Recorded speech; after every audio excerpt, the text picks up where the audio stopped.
কাঁকসার গোপালপুর গ্রাম পঞ্চায়েত এলাকার তপবন সিটিতে জলমগ্ন পরিস্থিতি। আড়া থেকে বামুনারা যাওয়ার রাস্তার পাশে একাধিক আবাসনে বর্তমানে হাঁটু সমান জল জমে রয়েছে।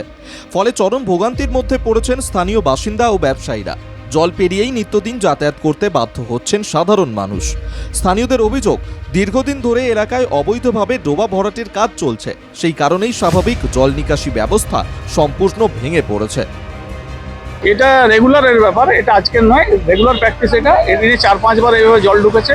যত প্রমোটার আছে তাদেরকে জানানো হয়েছে, প্রশাসনকে জানানো হয়েছে, পঞ্চায়েতকে জানানো হয়েছে, পুলিশকে জানানো হয়েছে, কিন্তু আশ্বাসই দিয়েছে, কোনোদিন প্রবলেম ওভারকাম হয়নি। পেছন দিকে একটা পুকুর আছে, সেই পুকুরটা বেআইনিভাবে ভরাট করা হচ্ছে ছাই দিয়ে। তার ফলে ওই জলটা এখানে বেরিয়ে চলে আসছে এবং ড্রেনের জল, মানুষের অস্বাস্থ্যকর পরিবেশ, কেউ না, দোকানের জিনিসপত্র সব নষ্ট হচ্ছে, দোকানের ভেতরে 1 ফুট করে জল। এই পরিবেশে থাকার মতো পরিবেশ নয়। আমরা এখন চন্দ্রশেখরকেও জানিয়েছি, প্রশাসনকেও জানিয়েছি, পুলিশকেও জানিয়েছি। তো এবারে রোড ব্লক করতে হবে বা আমরা অন্য স্টেপ নেবো। যদি না হয় তাহলে আগামী দিনে আমরা দরকার হলে আমরা সিএমকেও জানাবো। বর্ষার জলের জন্য নয়, এখানে জমি ভরাট হচ্ছে, সেই জল ইলিগাল ভাবে যে জলাভূমি ভরাট হচ্ছে, দীর্ঘদিন ধরে হচ্ছে, সেখান থেকে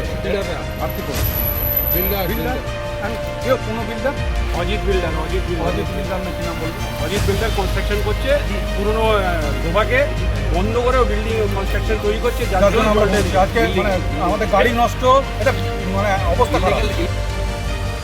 বৃষ্টিপাত না হলেও আশেপাশের জমা জল বেরোতে না পেরে আবাসনে জমে গেছে জল।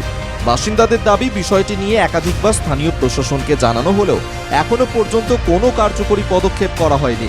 প্রশাসনের উদাসীনতায় ক্ষোভ বাড়ছে এলাকাবাসীর মধ্যে। তাদের আশঙ্কা, দ্রুত ব্যবস্থা না নেওয়া হলে আগামী বর্ষায় পরিস্থিতি আরও ভয়াবহ আকার নিতে পারে।